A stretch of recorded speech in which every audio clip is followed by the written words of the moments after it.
I don't think there's been another army in history that has ever taken this much concern for a civilian population that is the civilian population of the enemy it has tried to defeat. We call it Hamas, and the international community has to call it Hamas. You killed innocent Israelis. You went back and you're now hiding like cowards beneath innocent Gazans. You want to stand up and destroy Israel? Go out into the open. Face us face to face. Hello, I'm Jonathan Tobin, editor-in-chief of the Jewish News Syndicate, JNS.org, and you're listening to Top Story, a weekly podcast where I analyze the most important stories happening in Jewish news around the world.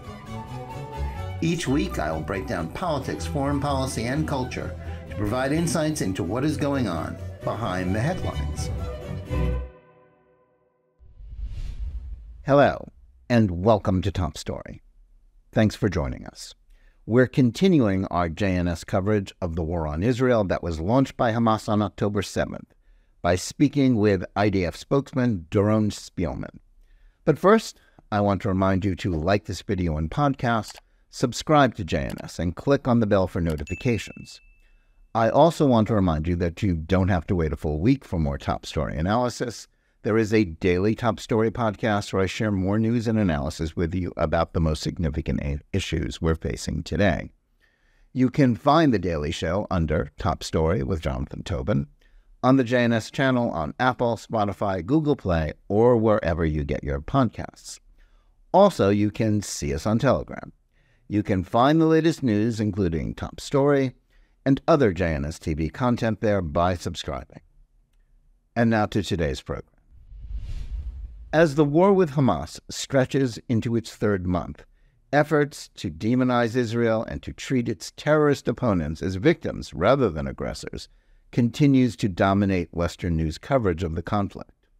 Most outlets continue to take dictation from Hamas when it comes to the characterization of the impact of Israeli efforts to root out the terrorists from tunnels and other hiding places inside Gaza. Many corporate mainstream outlets take it as a given that Israel's response to the war Hamas started on October 7th is disproportionate or somehow wrong because the Palestinians are occupied, despite the fact that Israel left Gaza in 2005, or an underdog or an oppressed people rather than one that has rejected every chance for peace they've been given over the course of the last 75 years. Indeed, the more egregious the behavior of the Palestinians and Hamas, including the unspeakable atrocities of October 7th, the more support they get from certain portions of the American left and the media. The problems Americans have in understanding the current war are twofold. On the one hand, the attacks on Israel are rooted in a basic lack of information about what Hamas wants, its goals, its tactics, as well as its overall operations. It is not a protest movement or a group that seeks to defend Palestinians. Hamas doesn't want peace or a two-state solution. It seeks the destruction of Israel and the genocide of its population. It is not a resistance group. The all-too-popular Islamist organization is the tyrannical, religious fanatic government of Gaza, and with the help of its patron Iran, it seeks to impose its fundamentalist creed on the rest of the region, if not the world. Its ideology is one of hatred against Israel as well as the West. It doesn't protect Palestinians. It goes out of its way to endanger them by building its military infrastructure inside and underneath hospitals, schools, and civilian homes. Yet you wouldn't know that from most of the coverage of the war. Just as important, the sympathy for Hamas, as well as the support for a ceasefire that would allow these killers to get away with the largest mass slaughter of Jews since the Holocaust, is based on a false ideological construct, intersectionality. The notion that the Palestinian war on the one Jewish state on the planet is somehow analogous to the struggle for civil rights has caused many Americans to view the war against Hamas through a racial prism that makes no sense. The conflict in the Middle East isn't about race. Israeli Jews are not possessors of white privilege. Indeed, the majority of them are people of color, by the definitions of the American left, since they trace their origins to the Middle East or North Africa. Just as important, the notion that Israel must be decolonized is itself racist, since Jews are the indigenous people of the land of Israel. Yet somehow these truths have been erased in the rush to shoehorn the war against Hamas into an intersectional context in which it has no place, and a racial frame of reference that is not merely misinformed, but libelous. The result is not just a general lack of understanding about this war, but a mindset that is inherently anti-Semitic and responsible for acts of hatred against Jews. Whether in the media, academia, or elsewhere, those who perpetuate these lies aren't just trying to harm Israel, they're targeting the security of American Jews in a way that is as unprecedented as it is shocking. To discuss the truth about the war and what is actually going on in Gaza, we're fortunate to have with us today the man who has been working hard to explain the actions of the Israel Defense Forces to the international media since October 7th. Doron Spielman is spokesperson for the Israel Defense Forces, a post in which he has served in conflicts during the last 20 years. When not serving in the IDF, he's been the vice president of the City of David, the ancient Jerusalem tourist and archaeological site, where he's worked since 2002. Doron Spielman, welcome to Top Story. Nice to see you, Jonathan. Thank you for having me. Well, Doron, nice to see you. Thanks so much for taking the time to join us today, especially under the current circumstances of the war. I want to start by asking you how Israel is coping with the strain of fighting Hamas since the atrocities of October 7th. How is the morale, and specifically, how is the morale of the troops fighting in Gaza? We get so many different messages from abroad. What are they feeling? What are they thinking? Well, Jonathan, I think the best example I can give you is maybe a very harsh example. A neighbor of mine who was a company commander was killed. And I actually went to the Shiva house today. And while I was in the Shiva house, 10 of his fellow soldiers, he was killed in Gaza in Khan Yunis. They brought them from Khan Yunis to the funeral, to the Shiva house, and they embraced the parents, and they were there right in front of my eyes, and this happened only a few hours ago. And if I tell you that amidst the enormous sorrow, and none of us should ever know what it is, God forbid, to lose a son, the families and the soldiers, the energy was palpable. The motivation was simply incredible. And even the father said to me, I know, I don't wish this on anyone, but my son fell fighting for what is so clearly a justified war for the Jewish people in the state of Israel. And I think that's what binds us together, Jonathan, and the morale of the children, and they are children at the end of the day, young men and women, some fathers and mothers fighting in the field, is that they actually know that they're protecting their families that are only 15 miles behind them. And therefore, I've never seen more determination, enthusiasm, and motivation. We see it on all levels of the Army, and even in the unfortunate events that unfolded this week in which we took a number of losses, including a colonel and a lieutenant colonel. They were the ones who jumped right in when they realized that 4 of their fellow soldiers had been caught in an ambush, and right in, and they set that example. Everyone is dedicated and focused to destroying Hamas, and along with that, liberating really the state of Israel and enabling our people to go back home. Yeah, I think that's an important message for people looking on from abroad to hear, because of so much of some of the attacks on Israel. But while explaining to the world what's happening in Gaza, that's great that you gave us that little sad but important vignette. About the home front after a year of divisive political conflict.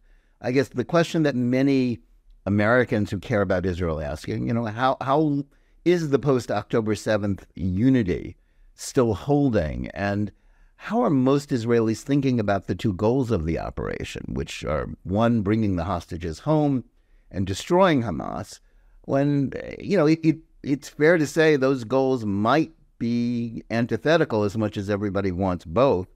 How do both Israeli soldiers and civilians feel about the idea of having to choose between the two? Because it's a very difficult dilemma, certainly for Israel's leadership. But how do the people in the field, how do the people at home feel about that? Before October 7th, as we know, Israel was dangerously divided. So divided that, in members of my family who I have very good relationships with, but they're protesting and this one's protesting, and you could barely sit at the same table, although we tried. Post October 7th, there has been a congealing of the Jewish people into absolute unity. I've never seen it so strong, and it's the key, Jonathan, why the Jewish people have been around for 3,850 years. It's when we get together, there's a special energy and a special motivation and inspiration, a special force in this world and perhaps a guiding hand in the world beyond. And it is felt right now all throughout the Army. I mean, if we take a cross-section of the average unit, you're looking at men and women, secular religious, Sephardi Ashkenazi, new immigrants, people that fled Russia and Ukraine, who've now been drafted into the Israeli army, and everyone is together both in the preparation and in the army operations. And there's a feeling that pervades the country, and the same members of my family, by the way, that have such different views than other members of my family, everyone's together now. There's no political discussion. And I think it's clear to everyone that we are fully dedicated to two different ideas. First of all, and they do seem antithetical, but ironically, they're not, and I'll explain why. One is obviously we have to bring our people home. Israel has a great, almost a standing, something that we look up to, right? A really a calling that says that no one will be left behind. And we've always tried to uphold that, and it's deeply embedded in the Israeli soul. And we want to get all of our hostages home, the women and children, all the men. And at the same time, we know that while we want to do this, we absolutely cannot live with Hamas. I mean, at the end of the day, with all the respect to our allies and everybody else, we're the ones who have to live in the border with Gaza. And if Hamas is there, October 7th will roll right around the corner. And therefore, both of these ideas are totally appreciated by Israel. Now, where they actually come together, while we would think maybe they don't, and I understand why, is that the greatest chance we have on getting those hostages back is if Hamas feels like they have only that before they cease to exist. It's only based on pressure. The reason we got to the previous hostage deal is because Hamas felt the military pressure of our people on the ground. The way that we will get our hostages back in the future, in addition to military operations, is if Hamas feels like their back is to the wall and that is the last chip to play, and they're going to play that chip. They'll never had we not attacked on the ground, we wouldn't have seen a single hostage back. So pressure is what drives them. Therefore, actually, the two goals are totally related. The success of the military campaign is related. That friction is related to bringing home our people. And we are united across the board on this. Obviously, the families of the hostages have very difficult feelings. But even they, and many have told me in private, that they understand that these two goals go together. And, to hear it from them is the ultimate source to hear it from. Yeah, I think that's obviously so in terms of that, without Israel's military operations, none of the hostages would ever be freed. Yet I guess there would be some who would say, well, to get the rest of them back, would Israel be willing to give up the objective of getting rid of Hamas? That doesn't make sense in terms of the future, but that's sort of the nature of hostage deals. Do you think it will ever get to the point where Israel will have to make such a choice? I certainly hope not. And I can tell you, as a military person, we are completely under the order. All of us are fully dedicated to destroying Hamas. And if we were to leave Hamas intact, and allow them to rebuild, then all those 1,400 lives that were taken, and all of the lives that are taken in this military campaign, and all the progress we're making will ultimately be for naught, because Hamas will simply go underneath the ground, and with Iranian funding and Iranian terror training, they will regroup and rebuild. And I don't think any of us are under, the guise that they would actually reform their ways and become, a wonderful democracy, handing out flowers and building hospitals and universities. It will be the same Hamas that charged over the border, that is dedicated to death. And therefore, if we allow that embryo to remain, it will simply grow into another dedicated to death machine that is seeking to destroy the Jewish people. And therefore, not an ember of Hamas can be left to burn. They have to be completely destroyed. And I'm receiving nothing else on the ground, and neither of the other soldiers. That's what we're fighting for. And Jonathan, that's what our soldiers are dying for. It's for that, to totally eliminate their ability to do this again. What do you say to those who claim, I think, sort of in a way that is historically unprecedented, but let's explore the argument that no matter what Israel does in Gaza, Hamas will come back in some form, or there will be some other, new Hamas, and that this is just will go on forever. Is that a reason not to fight Hamas? And how do Israelis feel about the idea that that Hamas is an idea and that therefore can't be defeated? Of course, plenty of ideas have been defeated in the past, but that's the argument when one hears in the American media. Hamas definitely is not just a terrorist force, it's an ideology. And it's an ideology that has no question grown in Gaza and in the West Bank over the last 40 years. It's an ideology that is incredibly anti-Semitic. It's an ideology that casts the Jews as the Nazis. If you read it correct, if you read actually the 1988 Hamas bylaws, it is Holocaust denial based.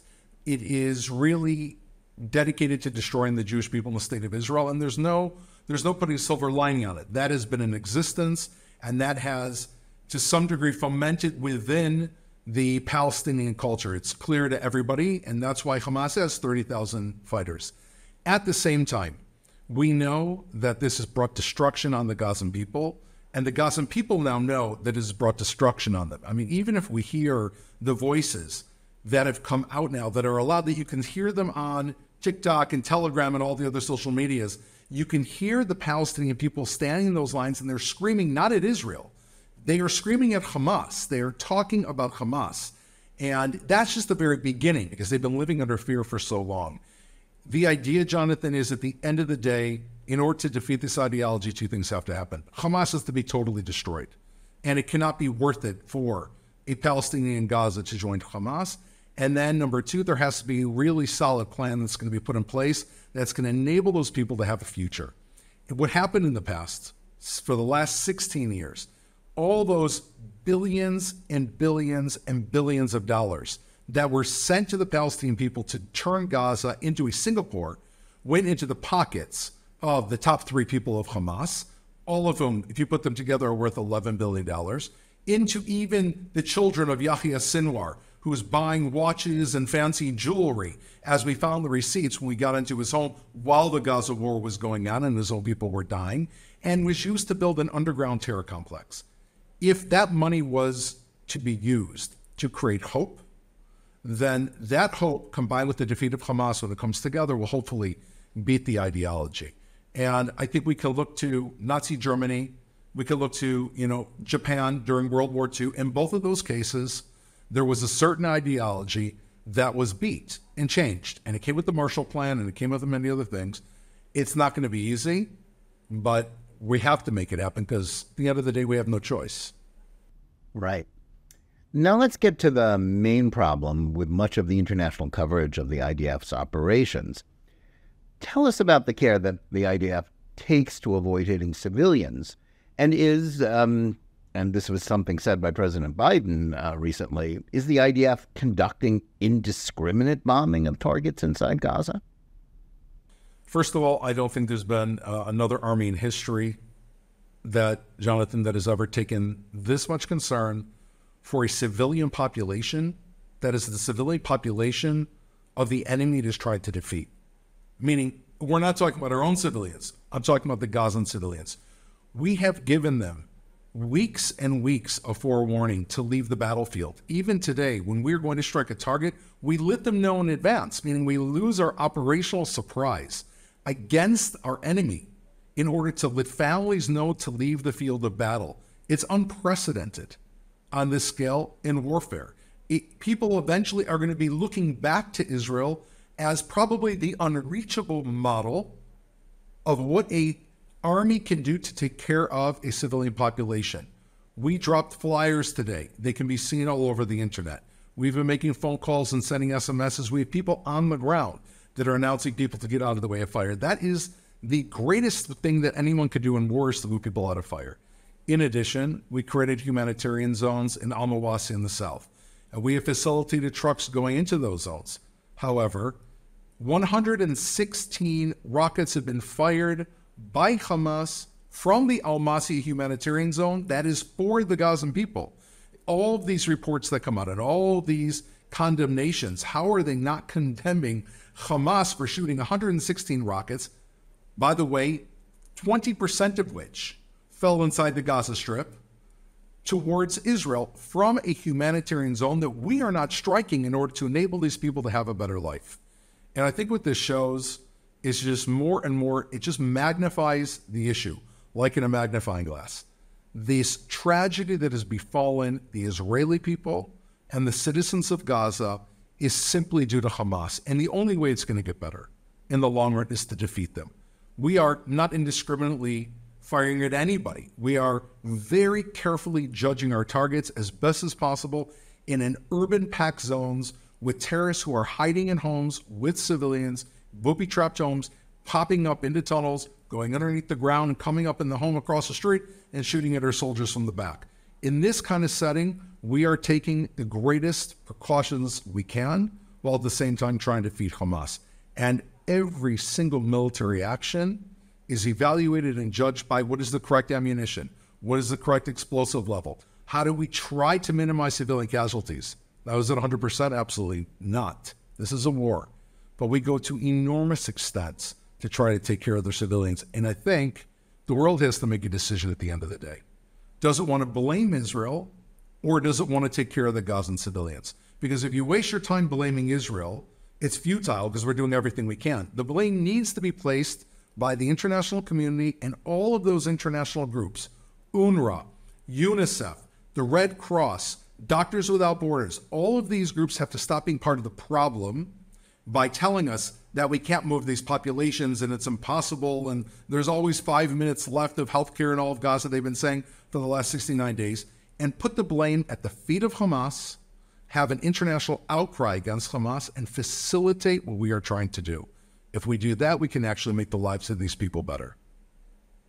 Yeah, I mean, I have to stop and ask you, what is the International Red Cross doing inside Gaza? It hasn't visited the hostages or insisted on visiting the hostages. What are these groups doing actually that isn't approved by Hamas? I mean, are they kind of under the thumb of the other side in this conflict? What I can tell you is that we're not seeing a lot of support from these groups. What we're seeing is every time, when we call for the Gazan civilians to leave northern Gaza and gave them 5 weeks to do so, right? Losing our operational surprise, opening a corridor, which I personally was in that corridor on Salah al-Din Street, watching all these people go by. We lost our element of surprise. Hamas evacuated with the civilians. Of course, at the same time, the international agencies, like all the ones I just listed, not to mention the United Nations, who thought that we should have a unilateral ceasefire before this even began and basically allow ourselves to be slaughtered in the future by Hamas, all they have been saying is it can't be done. You can't move this population. It's not possible. By the way, we moved the population. The population left. Almost all of them left the north. And if we would have had the support of the international community, the support of these agencies to help facilitate this and not become part of the problem, it would have happened a lot quicker. And the lives of these Gazan civilians would have been much well improved because we knew they were heading down there. And we knew that this was going to happen. And they're holding up signs saying it's never going to happen, it's never going to happen, while the Palestinian civilians are walking right by them towards the south and they're still sleeping. So the international agencies, it's been really, I think, something that we're going to look back at. The world is going to look back at and say, where do they, certainly for the up till now in the war, you failed the Gazan people. You spent your time focusing on Israel, saying what Israel's doing and how Israel can't move these people instead of actually facilitating proper healthcare. Now, there is healthcare coming in. There are trucks that are coming in. There's water.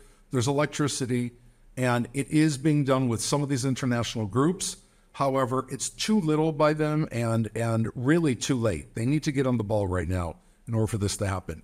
And let's not forget, Jonathan, the major crossing into the Gaza Strip for humanitarian aid and for workers was the Erez crossing. That was the main crossing into the Gaza Strip. That was the very first place that Hamas attacked on October 7th. So we know where Hamas lies in all this, and you don't hear this by the international community, but those are the facts. Is the humanitarian aid getting to all the people who need it, or how much of it is Hamas taking? I mean, it's not a story that gets covered much, but I've seen evidence, filtering through that Hamas is taking some of the humanitarian aid, or, how much of a problem is that?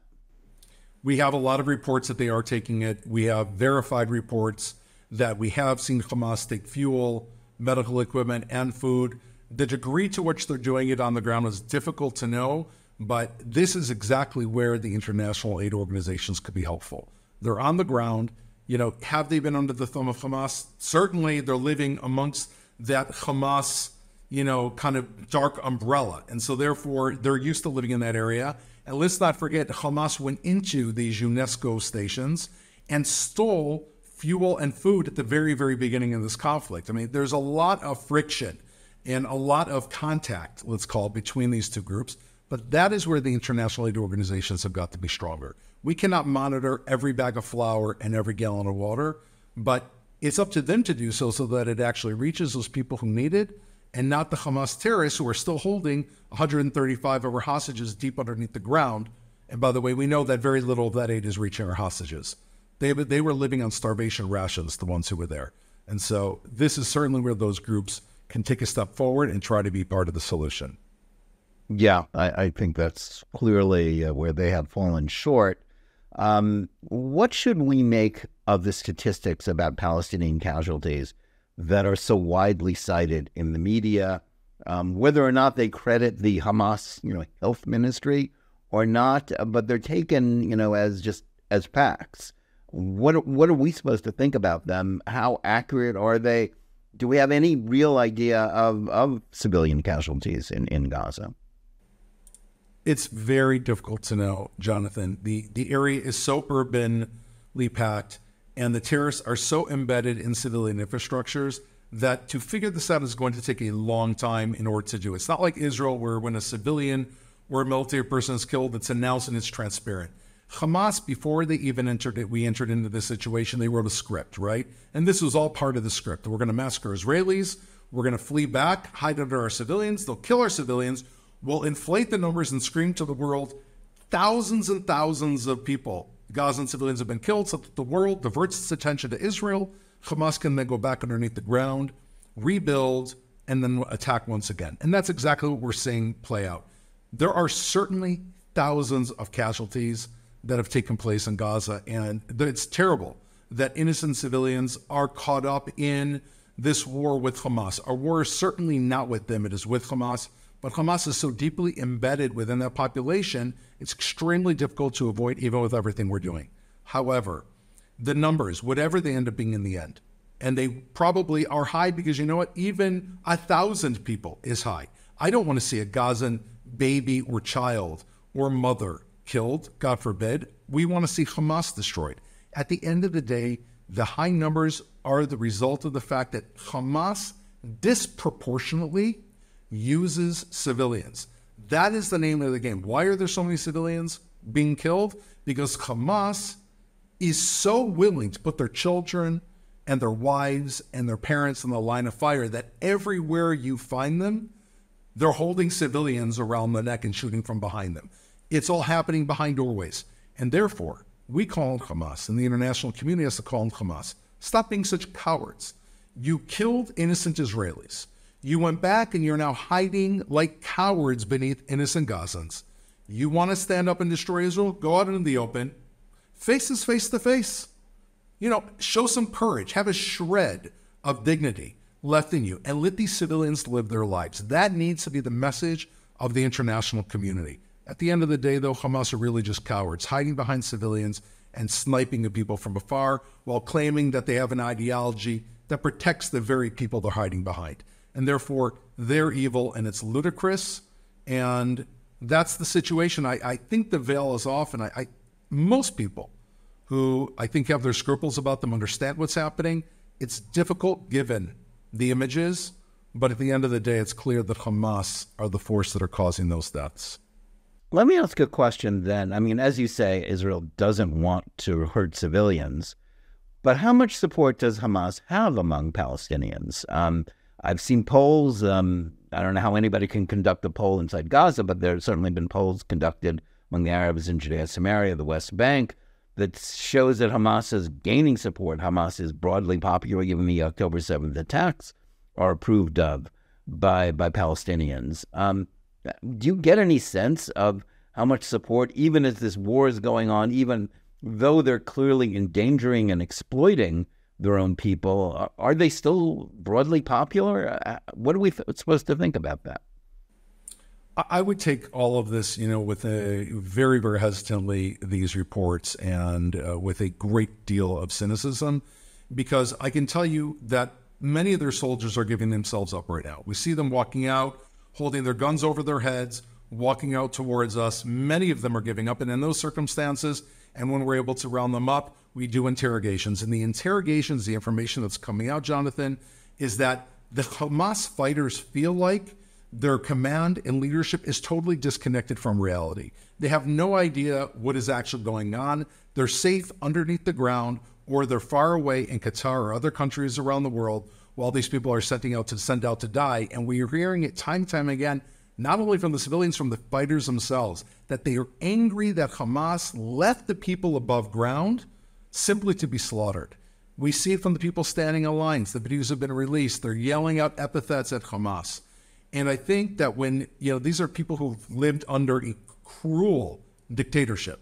Again, Yahya Sinwar, before he led this horrible massacre, was known as the Butcher of Khan Yunis, right? Khan Yunis is the same area we're fighting in, because not for butchering Israelis, for butchering Gazans. He was a butcher of Gazan people using, they say, medieval torture methods.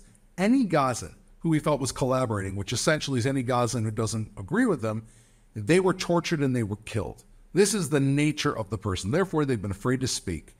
As time goes on and our clear victory in this area and progress in the area is made to them, and they don't have to worry about Hamas coming back, we'll see more and more of those voices speaking out. They've already started, but I don't believe that this is increasing Hamas's popularity. These people, their lives have been ruined by Hamas, not only because they don't have homes anymore, but because Hamas ruined their lives over the last 16 years.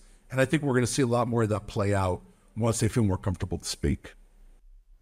How does the IDF handle the moral calculus between endangering its own soldiers and the lives of civilians? Obviously, there are circumstances where if it undertakes more efforts to save the civilians, it could be endangering its own soldiers. How does the IDF, literally, how do they go through that? What is the thought process with commanders and the troops on the ground?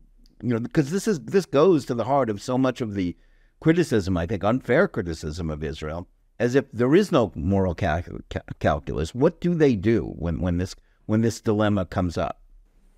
I think that you touch upon what is probably the most challenging element of the command and leadership of this war, which is we are trying to prevent civilian casualties on the Gazan side, and yet we want to protect our own troops as much as possible. And it'd be very easy just to choose to protect our troops. Many armies in the past would just bomb Gaza from the air and forget about the situation. ISIS, I don't know how much human rights and humanitarian corridors were carried out in Mosul. ISIS had to be eliminated, and therefore they were eliminated. Afghanistan, the Taliban, if we look at the numbers, they were off the charts at the number of civilian casualties, because it was clear that if you try to take them on face to face with that type of urban environment, which is less than Gaza, that is very, very difficult to do without incurring casualties. And this is where commanders in the field have to make a very quick judgment. They have aerial support, they've got ground support, and they've got artillery. And they have to judge in the moment, what is the value of the target? How many possible civilians are there? What is the danger to our troops? And they have to make a call, and they have to carry it with us. And that is our expectation of our commanders. And they're trained well, and they are a moral group of people. And it's not perfect because this is war, but this is what makes us a Jewish army. It's trying to balance those things at once. That's how we are different than the people we are fighting. For them, it's very, very clear. Anyone who dies but them is good. An Israeli dies, they celebrate. A Gazan dies, they celebrate because they know that where Israel's going to be blamed. Only on our side do we have to carry these things, all these things, and make a decision, and it's extremely difficult. And all of us, anyone involved in the military in Israel, we are all proud because we know that this process takes place. And therefore, when this is done and we beat Hamas, and Hamas is destroyed, we will know with clear conscience that we went about this the right way.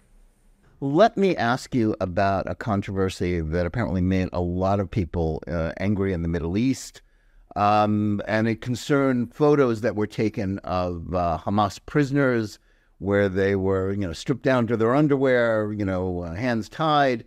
I myself went on a program, on Indian television, and, they were basically tearing their hair out about it. What are we supposed to think about that? Was that evidence of abuse, or was it just normal common sense in dealing with terrorist prisoners? Nothing is normal in this conflict because Hamas is a very abnormal, beast to be dealing with here. Meaning Hamas, everything is booby-trapped.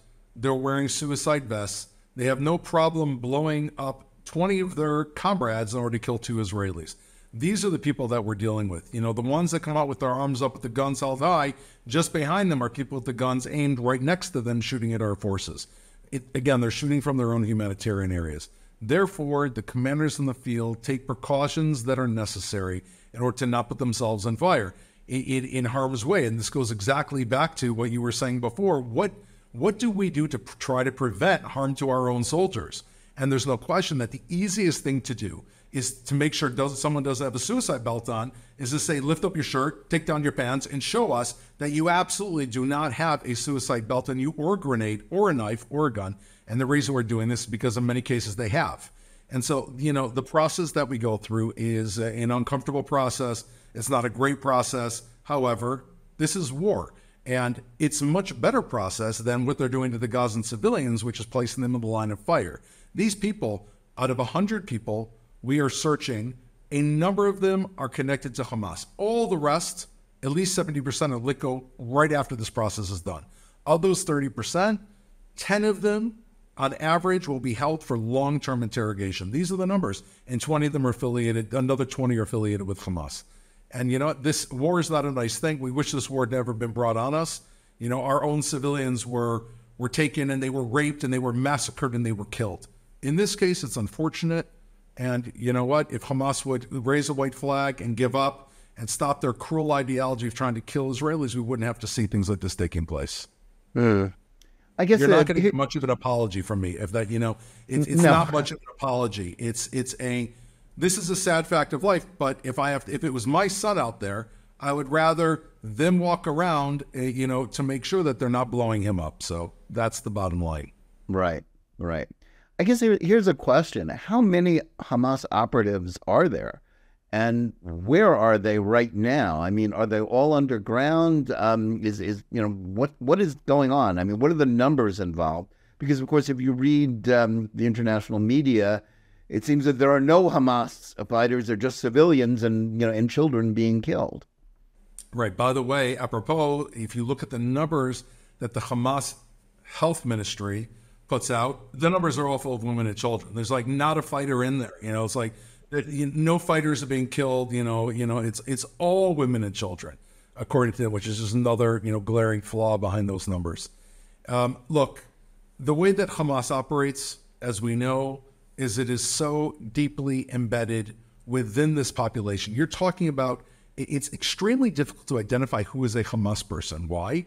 Because I don't know if you saw the video of a civilian in civilian clothing crawling with his gun across the ground of his home, and they're shooting going on over his head, and his baby is crawling around right behind him. Now, who is this guy? Okay, we see him with the gun.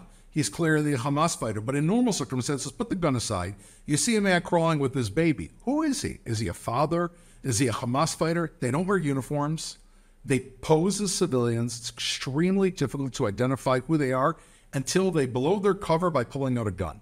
Now, the estimations are between 20 and 30,000, of which many, many thousands have already been killed and eliminated. Many of them are living underneath the ground. And what they do is they pop up in these tunnel shafts. And I was at a tunnel shaft just the other day in Gaza. They pop up. There's a ladder coming up. It's a 3x3 perfectly constructed tunnel shaft. They come up inside a home behind a dresser. They shoot out of a house. They go back down. They're underneath the street. And they're now on the third floor of the building across the street. And if you cannot catch them, then they're down underneath the ground, either with our hostages or somewhere else in southern Gaza. So they are using this tunnel system that they have as their major asset. And our job is going to be to turn this asset into a liability. And it will eventually become a liability as we move in and close up more and more of that tunnel structure and destroy those tunnels and shafts and use other techniques at our disposal, which we have many. We eventually want to turn that asset into a liability for them, and that will help bring along the destruction of Hamas. And that is part of our plan. I guess one of the issues that is part of the coverage of the war is this notion that the United States has only given Israel a certain amount of time to conduct the war. Is the IDF operating sort of as if it's a game, and the clock is running out? You have to get everything done before it gets down to zero. Is that the way the IDF is conducting operations? Or is it going by its own timetable, both in terms of seeking its objectives of destroying Hamas and getting the hostages back, or is it being directed in some way? On the ground, I can tell you, I read all these news reports and news is there, a lot of it to make more news and to try to create these, this type of excitement or drama. On the ground, there is no drama. On the ground, we are focused on our military targets and destroying Hamas. We're engaging them in alleyways. We're engaging them in buildings. Our tanks are moving forward at the correct pace. Our soldiers are moving forward exactly on time. Our aerial support, our intelligence, we're all moving forward at a pace at which is the correct pace to close in on Hamas, clear out the north, which we have done to a large degree, not completely, and now focus on Khan Yunis. This has been carried out in a very measured and clear order, and side to side, by the way, shoulder to shoulder with our American counterparts. I mean, as an IDF soldier on the ground, we feel like America is completely hand in hand with us. Our ammunition, our supplies, we share intelligence.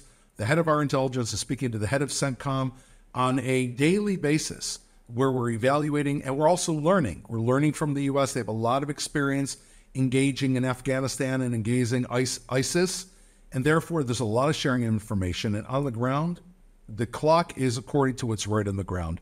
I have not seen anything. You read these news reports when you come out, and you ask, on the ground, we don't see any of this. Like, where is this coming from? So maybe their politicians have to deal with something, but on the ground, we have not been affected by this at all. Okay, you mentioned one aspect of this discussion about timing, which is the question of resupply from the United States. And Israel is dependent on the IDF is dependent on the United States for many of its arms, which are manufactured in the United States. There's no sense that you're getting that cooperation is being made conditional in any way, or some of these reports seem to claim. On the ground, I have not seen any of this. Again, if anything, the U.S. has been a fantastic ally for Israel, a historical ally, that the planes come in providing the munitions that we need and, the weaponry that we need. And this is, the kind of relationship that we have. Many of these are technologies that we co-developed together, and therefore the munitions some of them are manufactured in the United States. And, this relationship goes back not 2 years ago and not 10 years ago, it goes back decades, where this original technology, such as Iron Dome, was co-developed. And therefore, there's an understanding and a deep partnership here. And there's not a a Iron Dome rocket that has not been fired, or a, specifically targeted munition that we needed to use that has not been there because of anything having to do with any of the political realm. We on the ground are moving forward in the way that we feel like we should be moving forward. Right. Now, a lot of the commentary on the war in the United States seems to have a lot more to do with American politics and ideas about race and sort of intersectional myths about the Palestinians and even Hamas and their war on Israel being somehow analogous to the struggle for civil rights in the United States. Tell us, what do Israelis think about that sort of discussion, which is, very common, and it's underlying a lot of the sort of demonstrations against Israel in the United States? What do Israelis think about this sort of thing? When we see the demonstrations marching throughout the streets of London and in Times Square and at Grand Central Station, what most Israelis think is bewilderment. I don't think they have the granular understanding of exactly where this is coming from, but they do look with, real confusion. Why are these young college kids marching with terrorists? Many of them, by the way, are college kids who uphold liberal values that Hamas absolutely despises. It almost feels as if they're in a trance. And this is a large degree the way that this is talked about in Israel. That is very sad. There isn't a real acknowledgement in Israel that the Jewish communities around the world are facing threats, and we do feel a very close connection with those communities and a great concern. It's in the Israeli news. I will say that these three heads of these universities in the United States, this has been major news in Israel. It's clear that Israelis are listening and tuning into this. And so, these things are reaching us in the field, and we're concerned. But at the same time, while all this is happening on the outside, we're so absolutely committed and convinced that what we are doing, have the moral high ground, and it's a moral imperative to do this, that it's not affecting us operationally. It concerns us when we go home on leave and we turn on the TV, and it concerns us for our brothers and sisters abroad. But day to day, we are focused on destroying Hamas, and we know that even if those people are marching for terrorists, eventually we're going to defeat those terrorists, and maybe they'll get older and realize what a mistake they made and mend their ways. Well, you mentioned that Israelis noticed the congressional hearing about anti-Semitism, but of course it goes much deeper than just three college presidents. The surge in anti-Semitism in some ways seems to have been caused by atrocities against Israel, not the reaction to it. This seems to be very much in the context of Jewish history, not just the history of the conflict, and or the alliance with America. Do Israelis sort of see this as just part of the continuum of Jewish history in this way, and they're sort of understanding it in that context? For sure. It was related to the idea that one of the hostages was a Holocaust survivor. Israel was very much, as we know, the Holocaust is at the center of our identity. We stand in silence every year in Holocaust Remembrance Day. Many of the grandparents and aunts and uncles of the people living here are Holocaust survivors, and this is, really viscerally the closest we feel we have come to the Holocaust when we hear these messages coming out and we hear this anti-Semitism, not when Israel is fighting a war. This is when Israel is being destroyed. This is on October 8th, when the blood of our people is still running and terrorists are still shooting. This is October 8th, 9th, 10th, 11th. It's even before we had a chance to go on the offensive and bring the war to Hamas. This is still when they're within our borders. And so therefore, when we say this is the bloodiest day for the Jewish people since the Holocaust, it's not just in terms of the number of people that have been killed. It's the idea, it's hearing the words that are being chanted from the river to the sea. It's calling for the elimination of the Jewish people, and it is striking in the heart of every Israeli. And I will tell you, I've heard many Israelis in my own unit that have had plans with trips to go abroad. And numbers of them have said, I don't know where to go. Like, where can I go where they don't hate us? And, maybe it's exaggerated because I think most people don't hate us. But those voices... I think that's true of the United States, despite what you might read or see in the media. Yes, for sure. And absolutely, in the polls in the United States, we also follow carefully.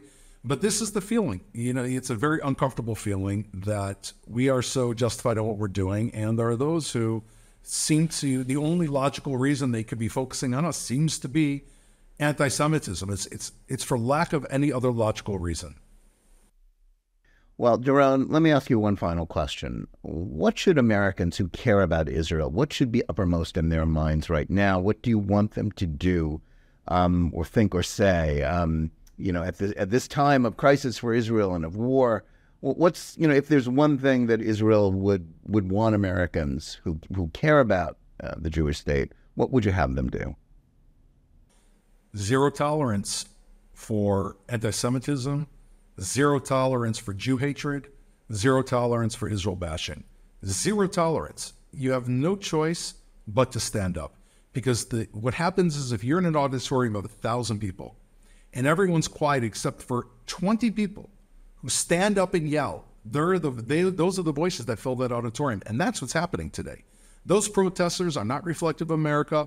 I don't think they're reflective of London, but they are being met sometimes by action, but oftentimes by silence, because it's not nice to go into that foray. But that is what, in the same way we have to stand up on the battlefield, Americans have to stand up and make their voices known. Zero tolerance. And when people know that they have what to lose, when people know that I'm listening and I'm going to remember what you just said, that you're an anti-Semite or a Jew hater, or that you're supporting genocide against Israel, when they realize that there are people that are actively standing up against that, then there's a chance that those people will back into a corner in the same way that Hamas is hiding in tunnels like cowards. Right. Well, Doron, thanks so much for joining us today. Thanks for all you're doing for Israel. Please stay safe. We also want to thank our audience. Please remember to tune in every day for Top Story Daily Edition. And whether you're listening to us on Apple, Google Play, Spotify, or any of the other podcast platforms, watching us live on Facebook or Twitter, or on the JNS YouTube channel, please like and or subscribe to Top Story. Click on the bell for notifications and give us good reviews. Please write to us at editor@jns.org and let us know where you listen or watch the show and what you think about it. And remember, keep reading and thinking for yourself, and we'll see you again next week.